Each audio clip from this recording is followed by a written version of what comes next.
Hello, कैसे हैं आप लोग। आज हम पिशाच सुंदरी का भाग 13 सुनेंगे। भाग 13 शुरू करने से पहले आप सभी से एक प्रार्थना है कि प्लीज़ मेरे चैनल को शेयर एंड सब्सक्राइब करें। चलिए शुरू करते हैं भाग 13 पिशाच सुंदरी। भैरवानंद तांत्रिक। ऐसा आदमी मैंने जीवन में दूसरा नहीं देखा। उसकी आयु लगभग 80 वर्ष की थी। शरीर आबनूस की तरह काला, दाढ़ी और बाल सफ़ेद, शरीर दृढ़ किंतु एकहरा। शहर से बाहर शमशान के निकट एक जीर्ण सी हवेली में उसका निवास स्थान था। वहां वह अकेला था, बिल्कुल अकेला। कुछ स्टेटों से वार्षिक वृत्ति प्राप्त होती थी, यह मैं जानता था। आज यह जानने आया था कि स्टेट उसे वृत्ति क्यों देते हैं। यह देखकर आश्चर्य हुआ कि भैरवानंद की हवेली में बिजली और टेलीफोन लाइन थी। शहर से अलग होने पर भी इसका अर्थ यह था कि स्टेट भी उसका महत्व समझता है। जैसे ही कार उस निर्जन हवेली के निकट आकर रुकी तो भैरवानंद ने हवेली से बाहर आकर मुझे साक्षात दर्शन दिए। देखकर कुछ भयभीत सा हो गया मैं। भैरवानंद तांत्रिक था, परंतु देखने में पिशाच से कम नहीं लगता था। वह काले रंग का चोंगा पहने हुए था। बस अपने मतलब के लिए मैं वहां पहुंचा था। मैंने हाथ जोड़कर उसका अभिवादन करते हुए कहा, मैं चमनगढ़ से आ रहा हूँ। उसका स्वर भी किसी खलनायक की तरह भयंकर था। मैं बहुत देर से तुम्हारा इंतजार कर रहा था। दोपहर में तुम्हारे राजा का दूसरी बार टेलीफोन आया था। मैंने उसे बताया कि देर क्यों हुई। मेरी बात सुनी अनसुनी करते हुए वह बोला, उस व्यक्ति को उठाकर अंदर ले चल सकोगे? जी हाँ। रात में भी यहाँ रह सकोगे? जी। डरोगे तो नहीं? दृढ़ता से जी नहीं। कार और ड्राइवर को शहर में भेज दो, कहो कि सुबह आए। मैंने वैसा ही किया। ड्राइवर को मैंने एम्बुलेंस कार से ही भेज दिया और अचेत धीरज को अपनी बाहों में उठा लिया। भैरवानंद तभी मुड़ा जबकि कार ओझल हो गई। धीरज की बाहों में उठाए मैं भैरवानंद के पीछे पीछे हवेली में प्रविष्ट हुआ। अजीब सी गंध सारी हवेली में व्याप्त थी। भैरवानंद के अतिरिक्त वहां और कोई न था। हवेली के लगभग सभी कमरे बंद थे। एक दरवाजा उसने सम्मुख ही खोला। खोलते ही जलती हुई लोहान की गंधक और धुआं वातावरण में फैल गया। वास्तव में वह तहखाने का दरवाजा था। 5 और 5। मेरे विचार से मैं भैरवानंद के पीछे पीछे 10 सीढ़ियां उतरा। उसके बाद एक छोटा सा गलियारा पार करके इतनी ही सीढ़ियां और उतरकर तहखाने में पहुंचा। तहखाना क्या था, अच्छा खासा प्रेत लोक था। लगभग 100 खोपड़ी मनुष्यों की खोपड़ी वहां सजी थी। 2 बड़े बड़े संदूक थे और बीचों बीच एक जीर्ण सा कारपेट बिछा था। कारपेट के सिरहाने एक आतिशदान रखा था जिसमें लोबान जलकर धुआं दे रहा था। इसे यहाँ लिटा दो, भैरवानंद ने कहा। मैंने धीरज को बीच में कारपेट पर लिटा दिया। अकारण ही डरना मत, तुम्हारी जान सुरक्षित है। अलबत्ता उसने ना डरने का उपदेश देकर अपनी आंखों से ही मुझे मार डाला। भैरवानंद बढ़ा और उसने एक संदूक खोल दिया।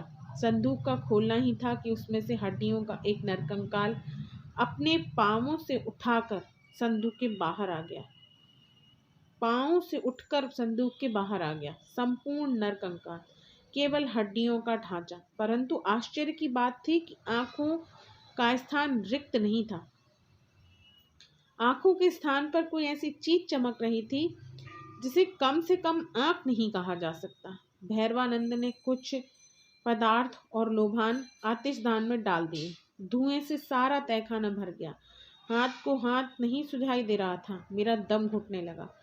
मैं किसी को नहीं देख पा रहा था, ना उस हड्डियों के ढांचे को, ना अचेत धीरज को, ना भैरवानंद को। 1-2 मिनट नहीं, लगभग 15 मिनट तक यही क्रम रहा। मैंने धुएं से व्याकुल होकर आंखें मूंद ली थी। सांस लेना मेरे लिए दुर्भर हो गया। लगभग 15 मिनट बाद, लगभग 15 मिनट ही बीते थे, यकाएक मुझे लगा जैसे तहखाने का धुआं बिल्कुल सिमट गया हो। वायु में स्वच्छता थी। मैंने अपनी आंखों से देखा था। मैं खुशी से चीख पड़ना चाहता था। बड़ी कठिनाई से मैंने अपनी चीख रोकी। सचमुच मैं चमत्कार देख रहा था। मैं देख क्या रहा था कि अचेत धीरज अब आंखें खोल के खड़ा है। उसका हाथ हड्डियों के ढांचे ने थाम रखा था और भैरवानंद ठीक धीरज के सम्मुख खड़ा था। यह मेरे लिए आश्चर्य की बात थी। इससे पहले कि मैं कुछ कहूँ? भैरवानंद ने उस हड्डियों के ढांचे को संबोधित किया। मैं यह नहीं समझ पाया कि भैरवानंद ने क्या कहा। वह अजीब सा बोल रहा था। उत्तर में हड्डियों का ढांचा और जबड़ा हिलाकर खटखट हड्डियों के टकराने की ध्वनि कर रहा था। बस परेशान सा हो गया भैरवानंद। उसने मेरे कंधे पर हाथ रखा और कहा, धीरज, तथा हड्डियों के ढांचे को वहीं छोड़कर मेरे साथ बाहर आ गया। हवेली के बाहर। शहर यहाँ से लगभग 1-1.5 मील दूर है। वह बोला, जा सकोगे? जरूर जा सकूंगा। कहिए, वहां जाकर क्या करना है? आराम। यहाँ न तुम्हारे खाने का इंतजाम हो सकेगा न आराम का। तुम सुबह आना। ओह, बहुत अच्छा। मैं शहर चला जाता हूँ।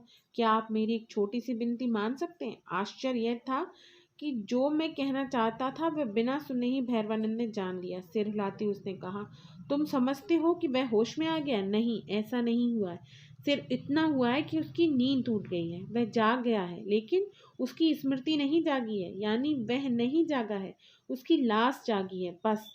मैं कुछ नहीं कह सकता कि क्या होगा, फिर भी कोशिश करूंगा। सारी रात कोशिश करूंगा। सुबह आना। अब जाओ। जाना ही पड़ा। भैरवा ने इतना कहकर मेरे उत्तर की प्रतीक्षा किए बिना ही चला और धड़ाक से दरवाजा बंद कर दिया। शेष रात्रि मैंने करवटें बदलते बिताई। ना मैं कुछ खा सका, ना सो सका। क्षण भर और हर मिनट धीरज के विषय में ही सोचता रहा। मेरी उत्सुकता ने मुझे रात्रि के अंतिम पहर में ही बिस्तर से उठने का विवश कर दिया। मैं किराए की सवारी लेकर भोर होने से पहले भैरवानंद की हवेली तक पहुंच गया। हवेली का दरवाजा खुला हुआ था। मैंने खुले हुए दरवाजे को 2 बार खटखटाया, परंतु जब कोई उत्तर न मिला तो भैरवानंद की हवेली में बिना आज्ञा ही प्रविष्ट हुआ। हवेली के विशाल आंगन में पहुंचकर एक बार फिर मेरी खुशी से दीवाना हो गया। मैंने देखा कि आंगन में धीरज बैठा है। ना जाने वह कब से नहीं नहाया था। उसके शरीर से बदबू आ रही थी, लेकिन यह सब मेरे उत्साह में बाधक नहीं हुआ। मैंने बड़ी गर्मजोशी से उसे बाहों में उठाकर कहा, धीरज, बधाई। परंतु धीरज के हाथों ने मुझे नहीं बांधा। मैंने चौंक कर देखा कि धीरज मेरी ओर नहीं देख रहा है। उसकी दृष्टि शून्य में जाने क्या खोज रही है। धीरज, मैंने उसे झंझोड़ा, परंतु कोई उत्तर नहीं मिला। धीरज पर कोई प्रतिक्रिया नहीं हुई। वह जैसा वैसा ही खड़ा रहा, जिंदा मुर्दा। इधर आओ, भैरवानंद का स्वर गूंजा। ऊपर। मैंने दृष्टि उठाकर देखा तो ऊपर बारजे में भैरवानंद ने मुझे सीढ़ियों की राहत बताई। मैं ऊपर पहुंचा। यह भैरवानंद का विश्राम कक्ष था। काठ का कठोर तख्त, कई खोपड़ी, एक शराब का ड्रम। संक्षेप में यही उस कक्ष में था। तख्त पर स्वयं बैठते हुए उसने मुझसे बैठने को कहा। तुम्हारा दोस्त मर चुका है, भैरवानंद ने कहा। मैंने चौंक कर उसकी ओर देखा। वह फिर बोला, जिसे तुमने देखा वह सिर्फ चलती फिरती लाश है, बस। इसकी स्त्री मर चुकी है ना? मुझे आश्चर्य हुआ कि यह सब कैसे जानता है। जी हाँ। इसकी कोई संतान नहीं है ना? जी नहीं। तुम इसके मित्र हो? जी हाँ। तो इसके साथ दोस्ती निभा दो, इसे हरिद्वार ले जाओ। मेरे मन में पुनः आशा जगी। मैंने कहा, जी बहुत अच्छा। हरिद्वार से आगे बढ़ना। गंगा के किनारे सुनसान रहता है। जहाँ भी अवसर देखो इसे चुपचाप गंगा में धकेल देना, इसकी गति हो जाएगी। मुझे काटो तो खून नहीं। मैं मूर्ख की भांति भैरवानंद के चेहरे को देख रहा था। आप ये क्या कह रहे हैं? मेरी आंखें भर आई। मैंने कहा, वह मेरा मित्र है। ऐसा जघन्य अपराध तो मैं अपने शत्रु के साथ भी नहीं कर सकता। तुम्हारी इच्छा। अगर तुम जिंदा लाश को बरकरार रखना चाहते हो तो रखो, ले जाओ। मैं कुछ नहीं कर सकता। मेरी ओर से अपने राजा को बता देना, कुछ नहीं हो सका। जीवन में पहली बार बेबस होकर भैरवानंद के पांव पकड़ लिए। मेरी आंखों से टप टप आंसू गिरने लगे। मैं जीवन भर आपका दास बना रहूंगा। मैंने कहा, मेरे मित्र को बचा लीजिए, आप निश्चय ही उसे बचा सकते हैं। परंतु भैरवानंद ने मेरी बात बुरी लगी। तनिक रोष में स्वर में बोला, मैं बचा सकता हूँ और ना बचा रहा हूँ तो मैंने तुम्हें यहाँ बुला ही किस लिए? बड़े से बड़े डॉक्टर्स ने कह दिया है कि इसकी बेहोशी नहीं टूटेगी, लेकिन आपने उसे उठा दिया, उसकी आंखें खोल दी। आप जरूर उसकी चेतना भी लौटा सकते हैं। शायद मेरे बहते हुए आंसुओं ने उसे नम्र कर दिया। उसने आत्मीयता से मेरे कंधे पर हाथ रखा और कहा, सुनो, मैंने रात भर में सभी प्रयत्न आजमा लिए, यह ठीक नहीं हो सका। इसे पिशाच का हाथ लग चुका है, इसीलिए इसकी ऐसी हालत हो गई। सैकड़ों पिशाचों से निपटा हूँ, परंतु इस स्त्री जैसा पिशाच मैंने नहीं देखा। लगभग सभी पिशाच जीवित मनुष्य के सिर का खून पीकर समाप्त करते थे, परंतु उसने ऐसा नहीं किया। यह स्त्री पिशाच होते हुए भी दयालु है। मैंने उसे बुलाया, मैंने उससे बातचीत की। उसी ने मुझे बताया कि उस व्यक्ति की पत्नी पिशाचनी से उलझने के लिए आगे बढ़ी। पिशाचनी नहीं उलझना चाहती थी, इसीलिए वह पीछे हटती हटती छत के छोर से शून्य में चली गई। जल्दी में वह जीवित स्त्री संभल नहीं पाई और छत से गिर गई। तभी यह व्यक्ति भी उत्तेजना में उधर बढ़ा। मजबूर हो गई पिशाचनी, उसने पकड़कर उसे अपनी बाहों में रोक लिया। बुरा ना चाहकर भी बुरा कर बैठी। काश वह इसका खून पी लेती तो यह समस्या ही ना उठती, परंतु उसने ऐसा नहीं किया और वह जिंदा मुर्दा होकर रह गया। तो क्या कोई चारा नहीं? मैंने पूछा। हाँ, कोई चारा नहीं। तुम इसके दोस्त हो, तुम उसके पीछे लगे हो। पिशाचनी इसकी पूर्व जन्म की पत्नी है, वह इसके पीछे लगी है। मैं चाहता हूँ कि तुम पिशाचनी से बाजी जीत लो। अब वह चल फिर सकता है, हो सके किसी दिन मर जाए और तुम्हें लाश भी ना मिले। यह तब भी पिशाच बनेगा, परंतु अगर तुम उसे जिंदा ही गंगा में डाल दो तो इसकी गति हो जाएगी, या किसी और से डलवा दो। मैंने स्पष्ट इनकार कर दिया, मैं ऐसा नहीं कर सकता। मेरे इनकार के पीछे भावना थी, शायद किसी तरह वह ठीक हो जाए। तुम जानो, अब तुम इसे ले जा सकते हो। मैं जानता था कि अब मुझे धीरज को यहाँ से ले जाना ही पड़ेगा। मैं उठ ही रहा था कि एक नई बात मेरे ध्यान में आई। आप तांत्रिक हैं?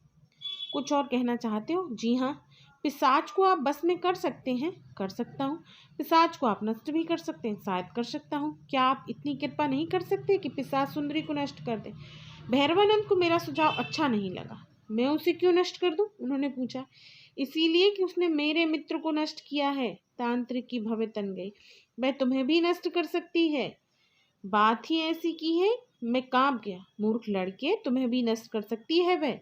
अपना सौभाग्य मानो कि वह ऐसा नहीं करना चाहती। मैं उसे क्यों नष्ट कर दूं? मैं हरगिज ऐसा नहीं कर सकता। उसने आज तक पिशाच होते हुए भी किसी मनुष्य का बुरा नहीं चाहा। तुम मनुष्य हो। अच्छा, मनुष्य के ही दृष्टिकोण से सोचो, वह भी कभी मानवी थी। उसे भी किसी मनुष्य ने न केवल नष्ट किया बल्कि पिशाच भी बनाया था। उसका प्रतिकार क्या है? बर्बादी। मैंने झंझला कर कहा। सो हो रही है। वह ठहाका मारकर हंस दिया। हवेली के नीचे हॉर्न बजा। एम्बुलेंस कार आ गई थी। तांत्रिक टस से मस होने वाला नहीं था। मुझे मजबूरन कार में लौटना पड़ा। धीरज को अब मुझे उठाने की आवश्यकता नहीं पड़ी। मैंने उसकी बाह पकड़ी और लाकर एम्बुलेंस में बैठा दिया। ड्राइवर से मैंने शहर चलने को कहा। शहर में पहुंचकर मैंने महाराज को चमनगढ़ फ़ोन किया। महाराज मेरे पक्ष में थे। तांत्रिक का स्वभाव उन्हें असंगत लगा। महाराज ने मुझे नया सुझाव दिया। फ़ोन पर उन्होंने कहा, गोपाली, तुम धीरज को लेकर आगरा चले जाओ। हमें तो उसकी हालत में सुधार चाहिए। यह भी हो सकता है कि शायद मेंटल हॉस्पिटल वाले कुछ कर सके। उसी सांझ में आगरा पहुंच गया। मैंने मेंटल हॉस्पिटल में धीरज को दिखाया। महाराज की सिफारिश थी। वहाँ के डॉक्टर ने कहा प्रयोग किए जा सकते हैं, बशर्ते कि प्राइवेट वार्ड का खर्चा उठाया जा सके। खर्चे की कोई समस्या नहीं थी। धीरज की संपत्ति कुछ कम नहीं थी। मैंने धीरज को दाखिल करा दिया। जब मैं लौटकर चमनगढ़ पहुंचा तो महाराज ने अपने सेक्रेटरी से मेंटल हॉस्पिटल को एक पत्र लिख दिया। इस प्रकार धीरज चमनगढ़ स्टेट के खर्चे पर आगरे के मेंटल हॉस्पिटल में दाखिल हुआ और दाखिल रहा। अब तक हमने पिशाच सुंदरी के भाग 13 सुन लिए हैं। अब हम अगले वीडियो में पिशाच सुंदरी का भाग 14 सुनेंगे। Please share and subscribe my channel.